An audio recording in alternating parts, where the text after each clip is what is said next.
Muy buenas tardes. En nuestro programa de la Agenda 2030 hoy nos vamos a ir hasta Europa. Hemos traído un poquito de Europa a nuestro plató y vamos a hablar, ya les decimos siempre, de lo que influyen todos nuestros asuntos en la Comunidad Europea, que al final en prácticamente todos tiene la última e incluso la primera palabra. Tenemos a una eurodiputada navarra, Idoia Villanueva. Muy buenas tardes y gracias. No, muchísimas gracias a vosotros, la verdad es que siempre es una alegría estar en tu tierra y poder compartir, ¿no?, muchas de las cosas que están pasando en Europa y que nos impactan directamente en nuestras vidas, así que muchas gracias por la invitación. Faltaría más, teníamos además una espinita clavada antes de que acabase esta legislatura europea, que ya saben ustedes que tenemos elecciones este próximo mes de junio también en Europa, estamos a tope, ¿no?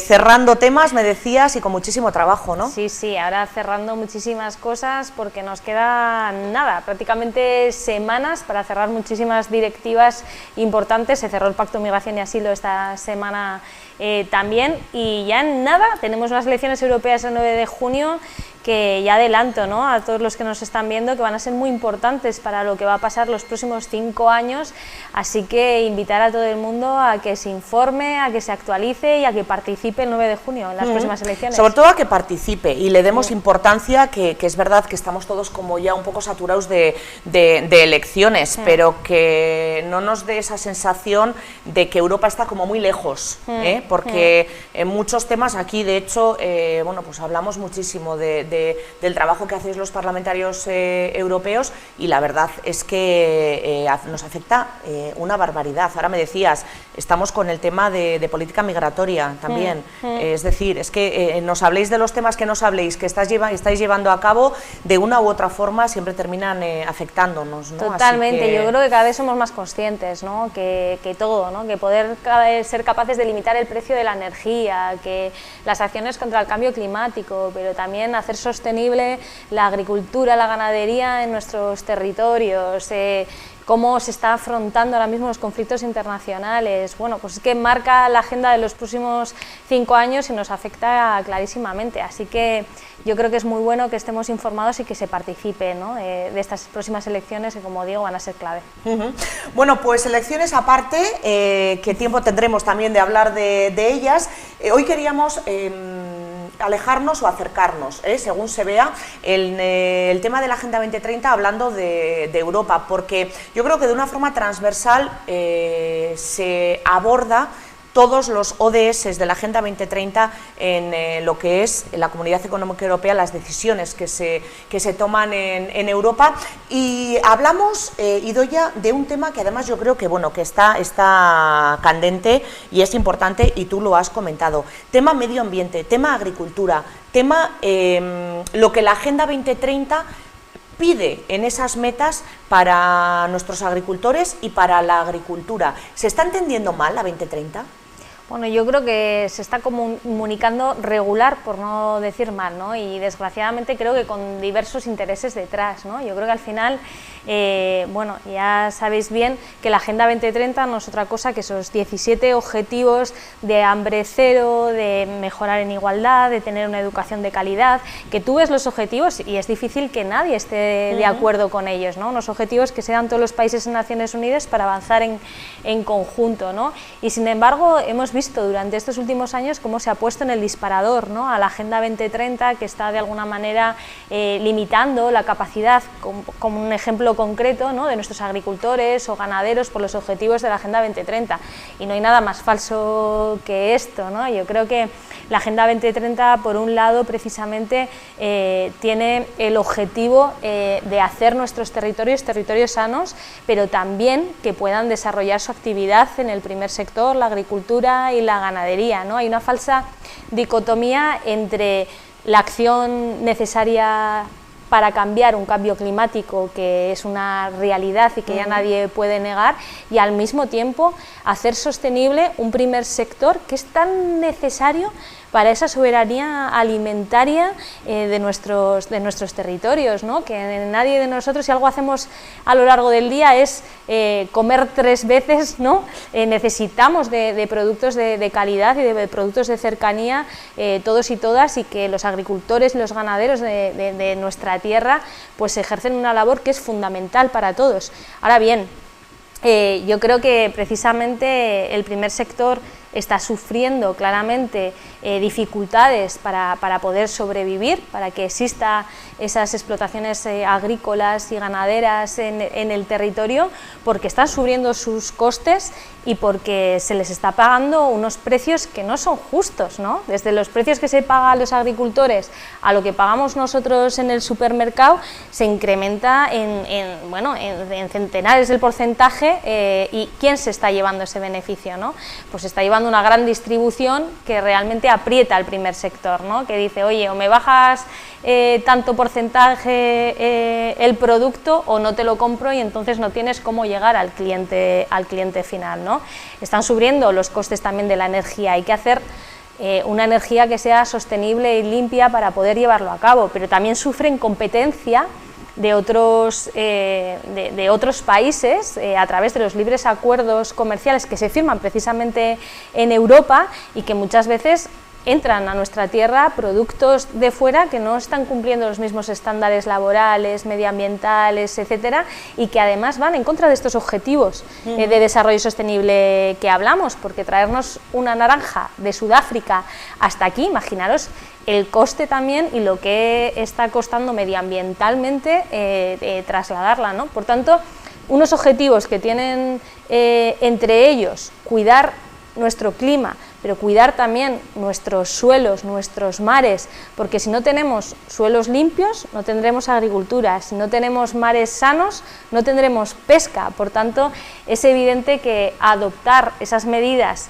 es necesario acompañar al primer sector para que puedan hacerlo cómodamente, pero también es muy importante apuntar bien a cuál es el principal problema que está teniendo el primer sector, y es que no reciben precios justos, y que para eso hace falta limitar también todos los beneficios de la gran distribución, de la globalización que se está llevando los grandes márgenes, haciendo beneficios multimillonarios y ahogando a ese primer sector, ¿no? Yo creo que ahí las instituciones sí tenemos una responsabilidad.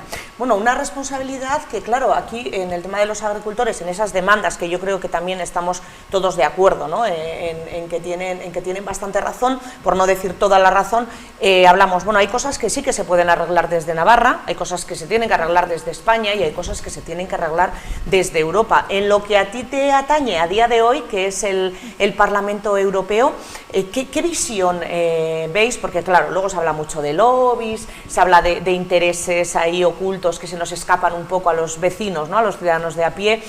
¿Cómo veis vosotros, o cómo ves tú la posibilidad de regularizar ese tema, que por cierto en Podemos es algo que lleváis mucho tiempo reivindicando también? ¿Cómo ves esa posibilidad de controlar de alguna manera esos márgenes para que el agricultor al final termine teniendo un precio justo, que ahí se acabarían, bueno, pues no voy a decir todos sus problemas, pero sí muchos de sus problemas, si se les permite llegar a fin de mes, ¿no? O sea, yo creo que aquí es clave, ¿no? En Europa hay muchas cosas que afectan directamente, como decía en primer lugar, los acuerdos de libre comercio, que donde sueles ver pues a partidos que suelen difamar sobre la Agenda 2030 y que es lo que oprime realmente al primer sector, pero que sistemáticamente apoyan todos cuando realmente están yendo contra nuestra agricultura como moneda de cambio o contra nuestra ganadería, ¿no? Hay que revisar esos acuerdos de libre comercio, porque no puede ser que nosotros dependamos de la carne que viene de fuera, de las naranjas que vienen de Sudáfrica, del arroz que viene de Vietnam, porque no es sostenible ni en el modelo en contaminación, ni precisamente para tener soberanía alimentaria. Si nosotros dependemos al final alimentariamente de fuera, estamos perdiendo nuestra propia COVID, ¿no? Claro, soberanía. Pero por otro lado, como bien indicabas también, en ese objetivo de tener cada vez comercio de más cercanía, de kilómetro cero, hay que ponerle freno a las grandes empresas, a los grandes lobbies que sí tienen oficina en Europa y que hacen mucha presión cada vez que se hacen nuevas directivas, ¿no? Y yo creo que ahí se va avanzando de manera lenta. El Parlamento durante esta legislatura ha ido avanzando precisamente en ese interés de tener la economía circular, de trabajar en kilómetro cero, de cercanía, pero que todavía queda mucho por poner limitación a esos, ¿no? A esos beneficios o a esos precios, a obligar de alguna manera a que paguen precios justos a los agricultores. España hizo una ley muy importante en la cadena de distribución durante la anterior legislatura, pero ahora hay que obligar a cumplirla, ¿no? Y bueno, yo creo que ahí queda muchísimo camino por hacer. En el tema de los agricultores, ¿hay algún otro, alguna otra ley, algún otro asunto en el que se esté trabajando? Que bueno, va todo, las cosas de Palacio van despacio, no quiere decir que todos estos temas vayan a solucionar de un día para otro, pero se está trabajando en alguna otra reivindicación de las que están haciendo los agricultores. Hablaba, por ejemplo, del tema de la PAC, también ahí tenían alguna reivindicación. No sé si hay encima de la mesa en estos momentos algún otro asunto. Sí, bueno, yo creo que el tema de la política agraria común es uno de los grandes temas. Yo creo que hay consenso en que se necesita otro tipo de política agraria común. Es verdad que la política agraria común, tenemos que ser conscientes también que ha sido muy atacada por algunos países en Europa que no entienden que haya que financiar tanto esa política agraria común, que muchas veces la llevan mayoritariamente los países del sur. Y hay que modernizarla, ¿no? Yo creo que esa política agraria común tiene que ir con el objetivo a que realmente bueno, pues se cultiven los alimentos, de posibilidades de regeneración, ¿no? A los jóvenes en poder tener sus propios territorios para cultivar, y es un tema que está en debate y que la próxima legislatura seguramente se vaya a volver a poner encima de la mesa la renovación de esa política agraria común. Pero nosotros, como navarros, o yo como navarra, durante esta legislatura también he trabajado en cosas mucho más concretitas, ¿no? Reuniéndome pues, bueno, pues, con la Asociación de Cooperativas de aquí, con diferentes agricultores y ganaderos, pues nos han trasladado problemas del tipo la importancia del etiquetado de la leche, por ejemplo, ¿no? Nosotros ahora estamos acostumbrados a ir al supermercado y que tienes los huevos, que bueno, si han sido criados las gallinas en el suelo o con pienso, ¿no?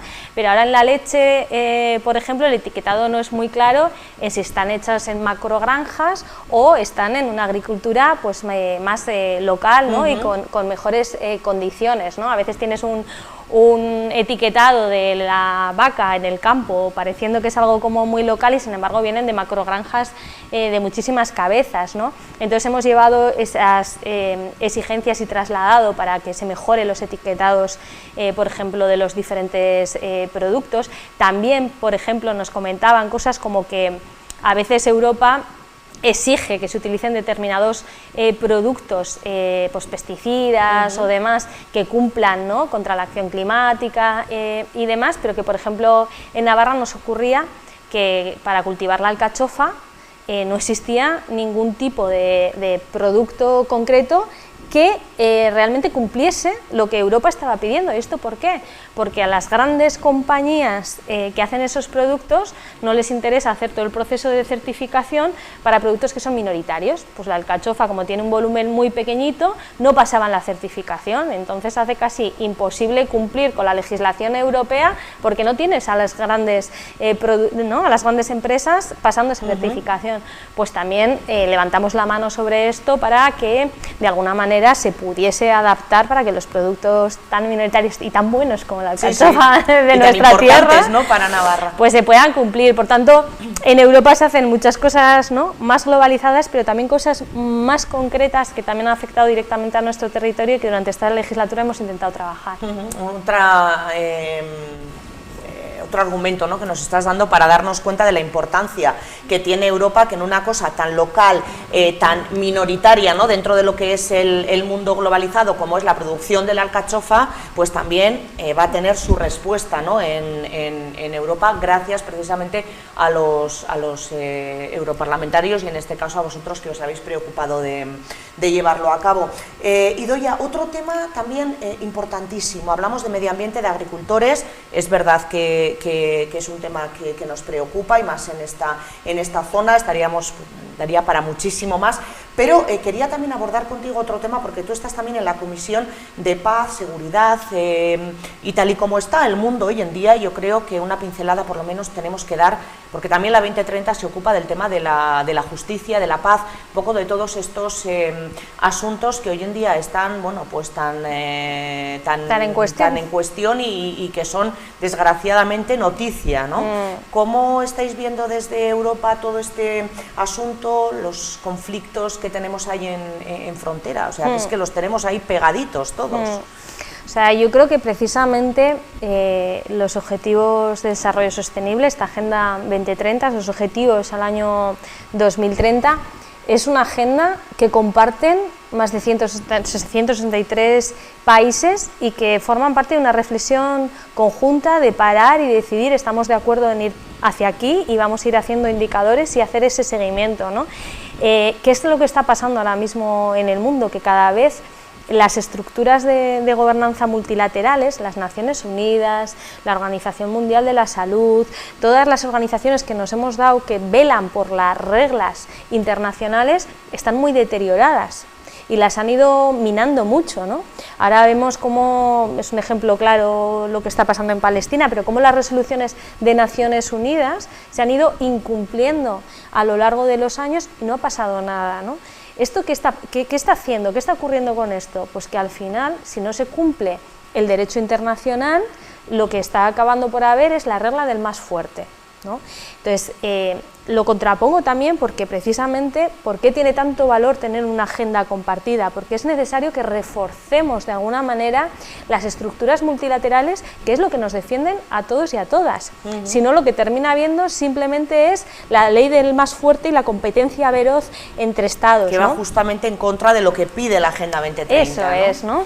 Yo creo que ahora mismo, todos los ciudadanos y ciudadanas estamos viendo pues cómo se está hablando de una posible guerra entrada en Europa, que hace falta invertir más en defensa, más en armamento, porque la paz está muy en cuestión, algo que hace muy poco tiempo nadie pensaba que nosotros, ¿no?, ni en Navarra, ni en España, ni en Europa, ¿no?, fuésemos a entrar en una posible guerra, ¿no? Y sin embargo se está poniendo encima de la mesa pues cada vez más eso que llamamos tambores de guerra y que hace falta más invertir en armas, etcétera. Yo creo sinceramente que lo que hace falta es profundizar en ese objetivo de paz y de justicia y de defensa del derecho internacional. ¿Y eso qué significa? Eso significa que proactivamente tenemos que trabajar en los conflictos, que no podemos mirar para otro lado cuando Naciones Unidas dice hay que cumplir estas resoluciones, hay que desocupar este territorio en Palestina, porque si no trabajamos activamente en eso, lo que se va haciendo es crear impunidad y avanzando en una inseguridad total también para los ciudadanos, ¿no? Por tanto, yo creo que ahora mismo las próximas elecciones europeas también va a ser uno de los temas que va a estar en cuestión, ¿no? La Europa de la paz o la Europa de la guerra. Y yo creo que ese objetivo que está dentro de la Agenda 2030 sobre paz, justicia, es esencial ahora mismo para tener esa capacidad de desarrollarnos con prosperidad en paz. Y eso pasa porque cumplamos con el derecho internacional, con exigir a nuestros gobiernos, con exigir a las instituciones a que hagan caso de las resoluciones judiciales, de las resoluciones de Naciones Unidas, de obligar a los otros estados a cumplirlas y no mirar para otro lado, porque si no estamos creando una jungla y no una convivencia en el derecho global. ¿Qué se habla en los pasillos? Nosotros cuando estuvimos en el Parlamento, a mí una de las cosas que me llamaba la atención era el tránsito, ¿no?, de pasillos, entre pisos, entre pasillos, en fin.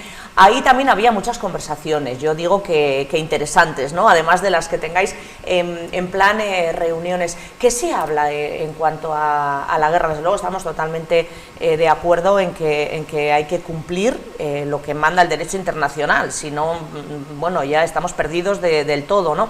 Pero ¿qué es lo que se habla en esos grupitos que compartís, diferentes países, diferentes ideologías políticas también, ¿no?, en Europa, en torno, por ejemplo, a Rusia, al problema que tenemos en Rusia-Ucrania? Bueno, yo creo que existe esa preocupación. Nosotros desde el principio alertábamos, ¿no? Ya llevamos 2 años de guerra, 2 años en los que no todo el mundo ha perdido, hay quien ha perdido y hay quien ha ganado también, y pocas veces se habla de esto, ¿no? En un momento en el que la única línea que se llevó fue la de ampliar el envío de armamento, ampliar la línea de la guerra. Llegamos a escuchar al alto representante de la Unión Europea decir: esta guerra hay que ganarla en el campo de batalla, cosas que espeluznaban a muchos de los eurodiputados que estaban allí, porque nuestra labor precisamente tiene que ser la de alcanzar la paz cuanto antes. Si queremos ayudar al pueblo ucraniano, lo mejor es alcanzar la paz cuanto antes. Hoy nos encontramos con millones de personas desplazadas, ha habido una subida de los precios de la energía que nos ha repercutido a todos, de los precios de los alimentos, millones de vidas perdidas, pero tenemos un país destrozado en infraestructuras que va a costar mucho recuperar, y no se termina de ver el horizonte final, ¿no? Por tanto, yo creo que se podía y se debe hacer muchísimo más esfuerzo en poner una mesa de negociación que terminará habiendo, ¿no? Que terminará existiendo para llegar al final del conflicto. Pero en este intermedio, ¿qué es lo que ha pasado también? Que hemos dejado de comprarle el gas a Rusia para comprárselo a Estados Unidos. Dependemos menos de Rusia, pero dependemos más de Estados Unidos. Que las empresas armamentísticas han ganado miles de millones de euros en todo este tiempo, las empresas armamentísticas otra vez de Estados Unidos. Y ahora Estados Unidos parece que se quiere como desentender un poco, es decir, ahí se queda el problema, ¿no? Yo creo que hace falta una reflexión profunda sobre el propio papel de Europa en esto, es decir, parece que es más una guerra entre Estados Unidos y Rusia en territorio europeo, y yo creo que nuestro deber en las instituciones tiene que ser precisamente alcanzar esa paz cuanto antes y hacer llamamientos a la negociación y a la diplomacia, y no a continuar una deriva que no se sabe a dónde nos va a llevar, ¿no?